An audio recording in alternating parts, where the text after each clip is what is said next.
Roş baş vera merhaba temaşavanên hêja îro carektin pêkenokekî balkêş ez ê wera bixwînim. Navê pêkenokê me şêr, rovî, kur û ker.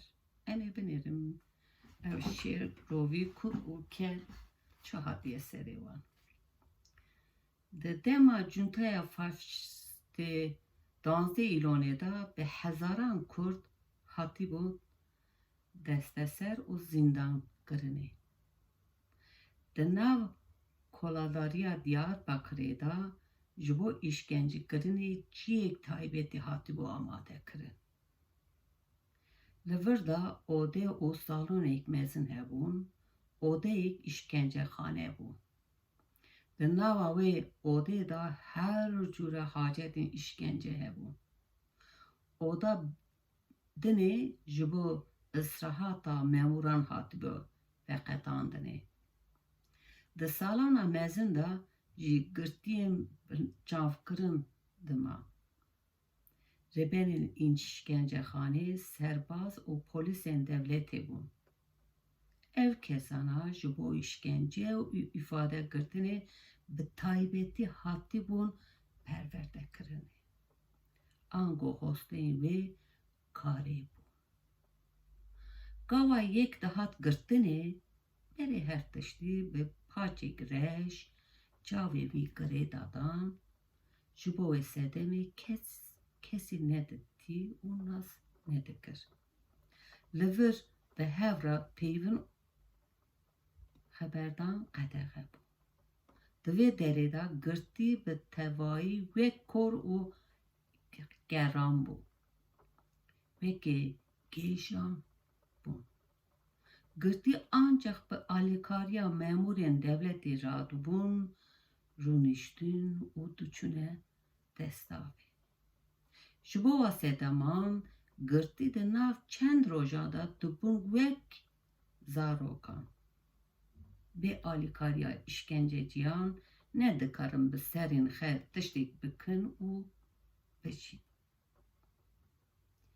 Rêberên îşkencexanê nîşkeva bi çoyekê serê girtiyê dixistin û jê ra digotin. Navê te çi ye? Navê min Silo ye.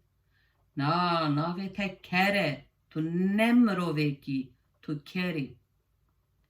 Nexêr, navê min Silo ye û ez însanim. Wê ca evî didan ber gul, pahîn, şeqem û çoya. Hetdanî negota navê min ker e. Pêsîra wî bernedidan.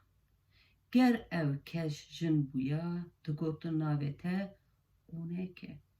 Bi Kurtî çiqas bêjeyên pîs û neçe hebûn dikarin navê girtiyan bû. Wan navan bi îşkence wana didin qebûlkirinê. Bi vê celebî di nava demek Kurt da girtiyan hildidan bin bandora xwe manîpüle dikirin. Piştî vê psikolojiyê girtiyan yek bi yek dibirin îşkencexane û îfada wan digirtin. Hetdanî qebûlkirina gotinên senaryon devletê li girtiyan îşkence dikirin. Nîvê şevê bû da karmendên îşkencexanê hatin nav salonê. Çepilê xortek girtin, hildan birin îşkencexanê û jê ra pirsîn. Di endamê kîjan partîyê Hevalên te kînin, hûn jî kîjan devletê pere distînin. Çek û cebirxanên xwe li kuderê hatiyê veşartin.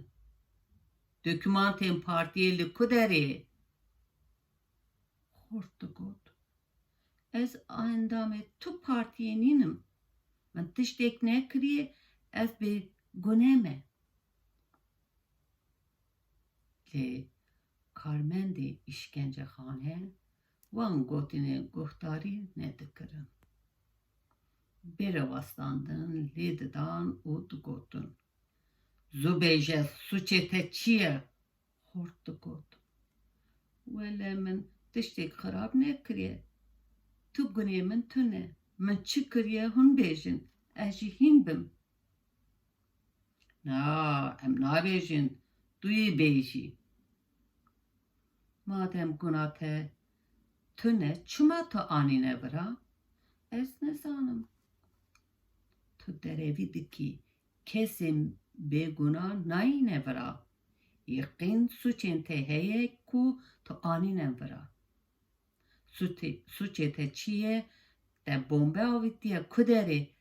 Te kî kuştiye, kîjan banka şelandiye. Zû bêje.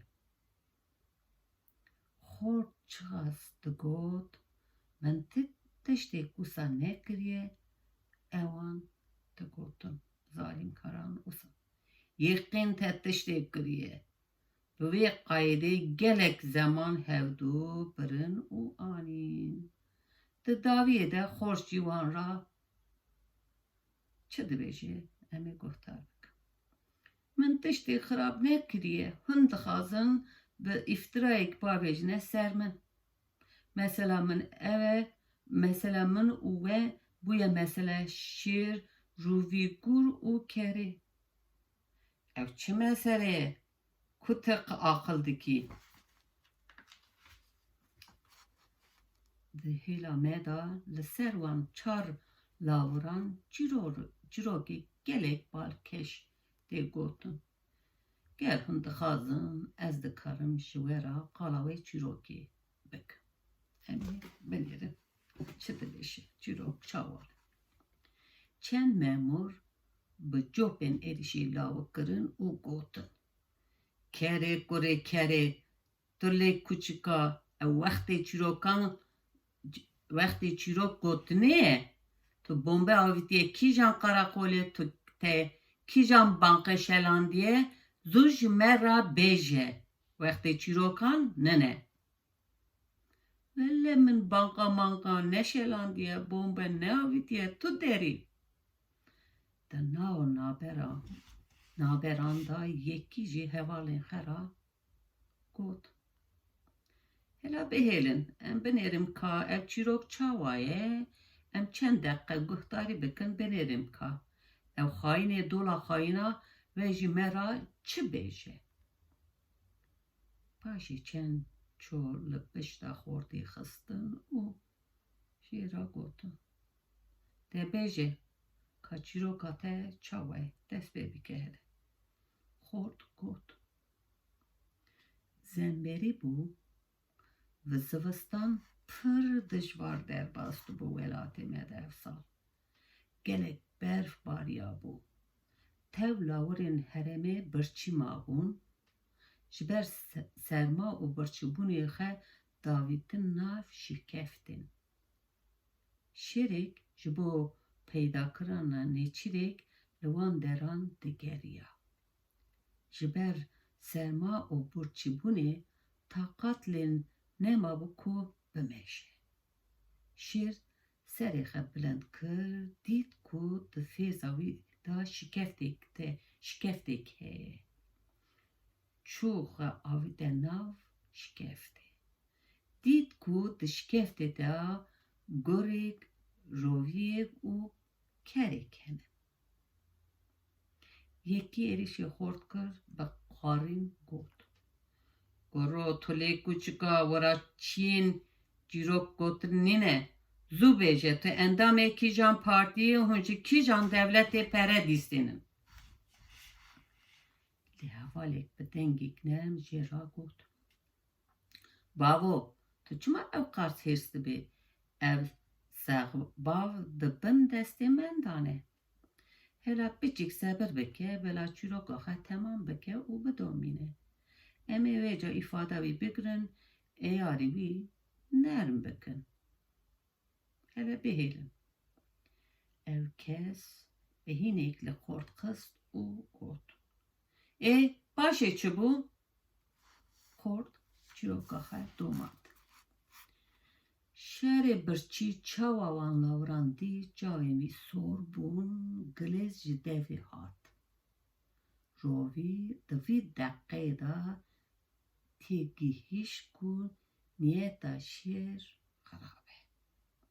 Hema çû cem şîr jê ra digot: Şahê min, ez baş dizanim ku cenabê te gelek birçî ye. Ger tu îcazê bidî xulamê xwe, ez dikarim ji cenabê te re carek çareyekî bibînim. Memûrek xwe negirt, ji hevalê xwe re got: Hevalino, hûn nabînin ev caşikê kerê tiraniya xwe bi me re dike.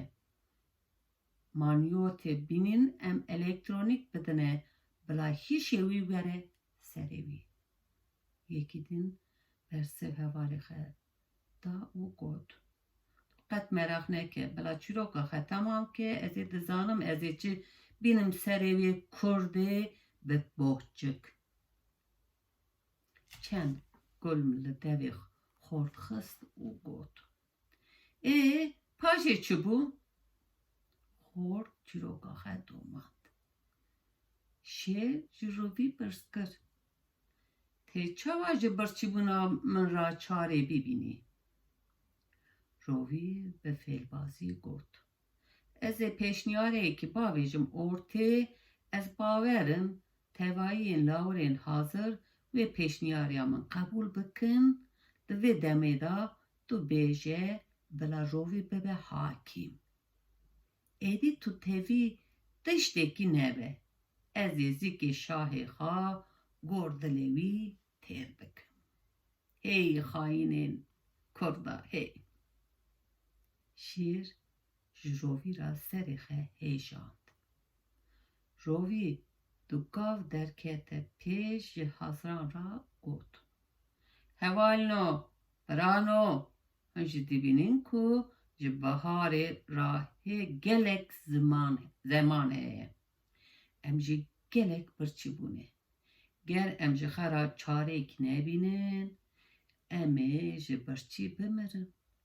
Ez dibêjim ku werin yekçî me ji boyê yên dinê xwe fida bike. Fêce memûrek dinê bi hirs got: Hevalino, ev bênamûsê dola bênamûs fêlbazî dike. Me dixapîne bi me re tiraniya xwe dike.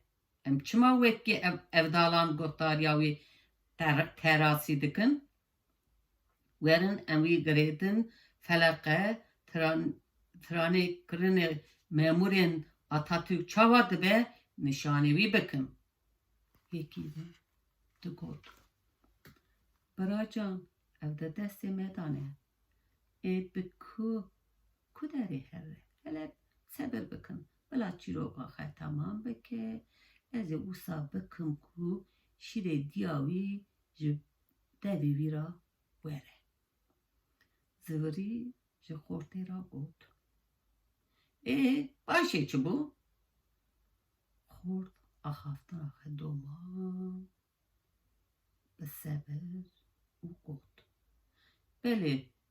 Rovî ji wan re got: Bila kesek ji me ji boyê dinê xwe feda bike. Li çi he tu kes negot, ez qayîlim ez ê xwe feda bikim.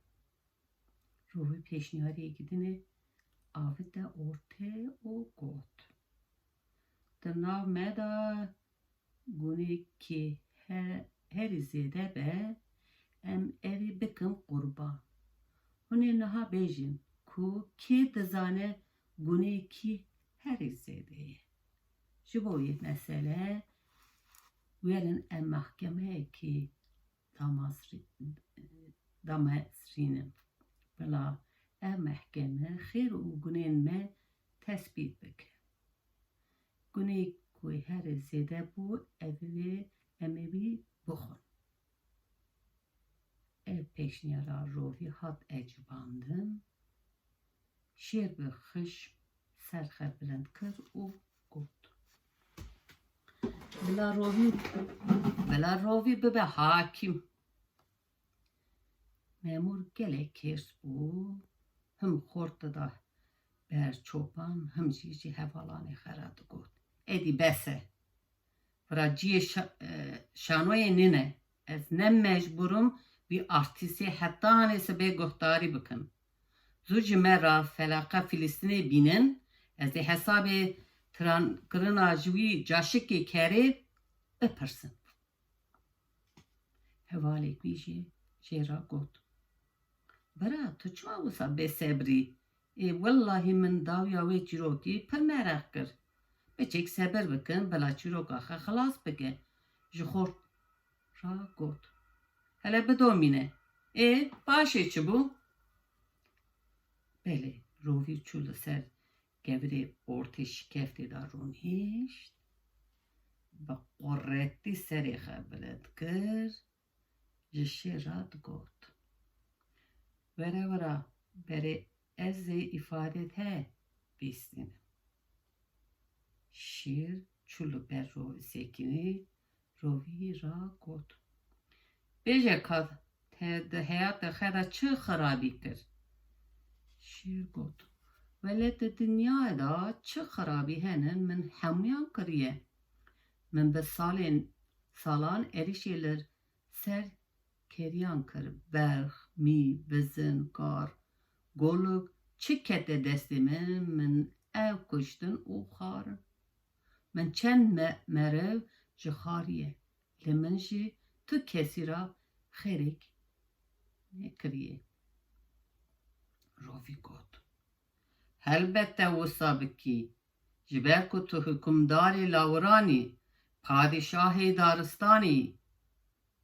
Heqetê heye ku tu wan tiştan bikî. Tu suç û gunê te tune. Min te berat kir, ev kir, derbasê wî alî be. Rovî paşê gazî gur kir jê ra got. Bêje ka te di jiyana xwe de çi kiriye, çi nekiriye. Gur got. Ez ketime pûnan, mirîşk, dîk, werdek, elok çi kete ber min evana perçe kir û xar. Ez ketime gom û tevlan, min gelek heyvan telev kir, birîndar kir, min ji tu kesî ra jî xêrek nekiriye. Rovî got. Tu piştê cenabê şêr lawirê herî xortî. Casorî û mêrxasî. Heqê te heye ku tu wan tiştan bikî. Te jî berat kir derbasê cem şêr be. Du sê memûr bi hev ra qirin araqar û gotin. Hevalno, nabînin ew xaynê bênamus qala me dike. Qala devleta Evrem Paşa dike. Divê em îcaza nedin ku ev bênamus hîn zêde xeber bide. Yekî din got. Hele biçêktirê sebir bikin, bila çîroka xwe temam bike. Hûnê bê çavên xwe bibînin, ez ê çi bînim serê wî terorîstê xayîn.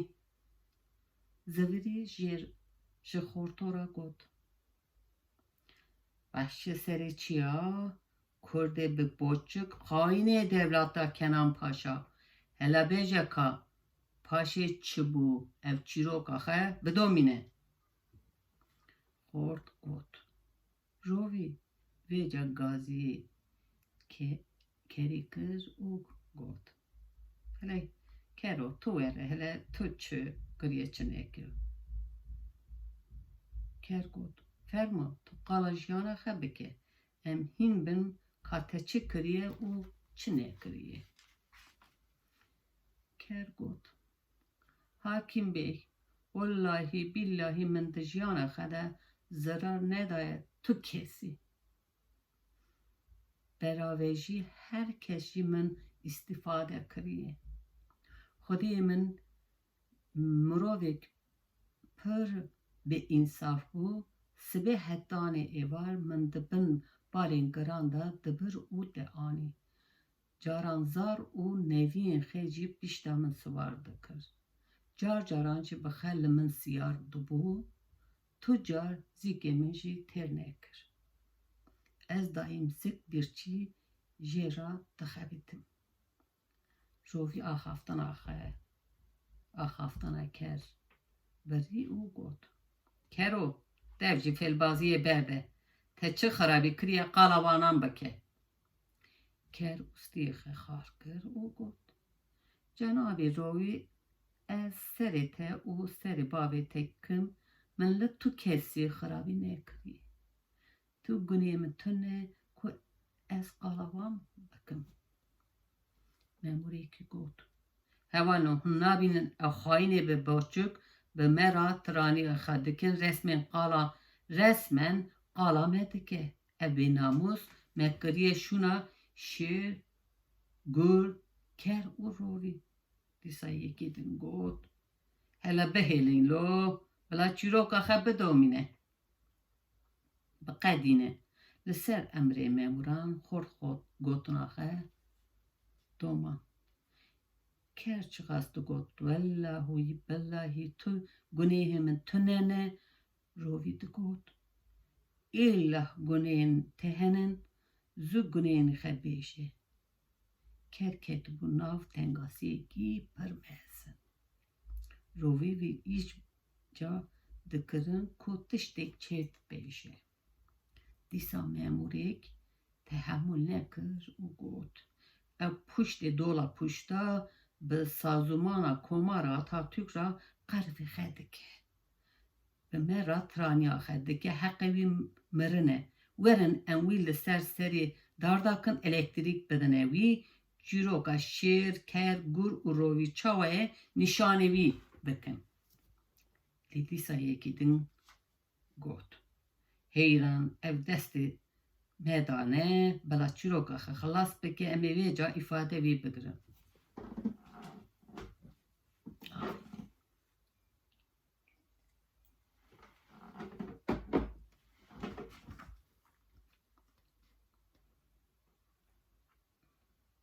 Xort axaftina xwe doman û got.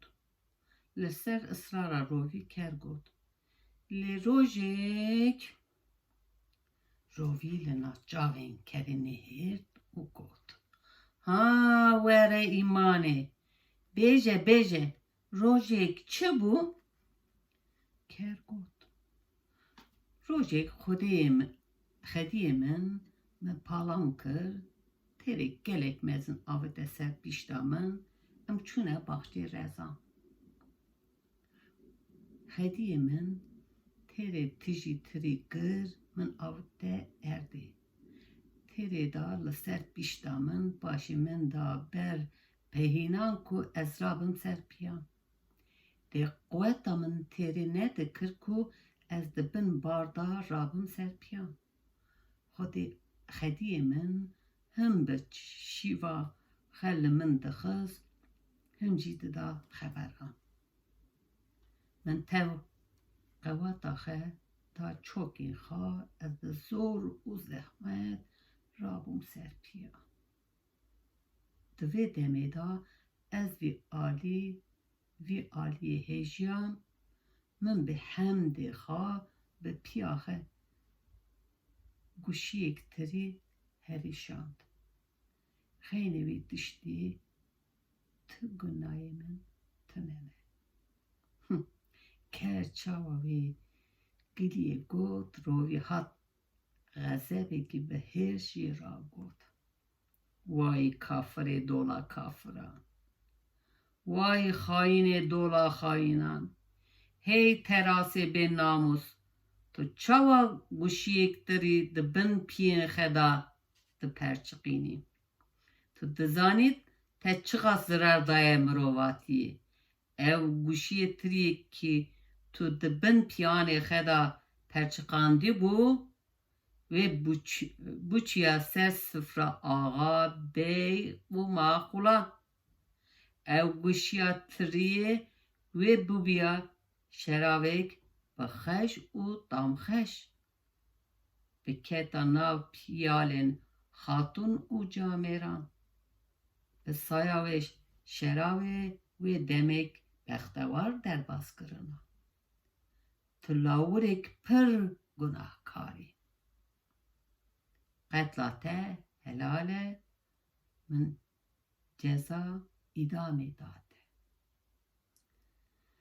Gava gotina rovî xelas bû, şêr êrişî kerê kir, di nava çend deqeyên de bi pencên xwe kerê rêben perçe perçe kir, paşê xort ûstiyê xwe xar kir û got. Wele mesela min we weke mesela şer, gur, rovî û kerê ye. Ez dibêjim tu suçê min tune ne, hûn dibêjin yêqîn te tiştê xirab kiriye. Ez êdî ji we re çi bêjim? Dibe ku min jî wek kerê bê hemdê xa guşiyek tirî da di bin piyên xwe de perçiqandiye. Bawer bikin min di jiyana xwe de bi tu kesî re tu xirabî nekiriye. Çîroka me vira da xelas bû, heta carek din bîmînin xeşiyê de. Xatirê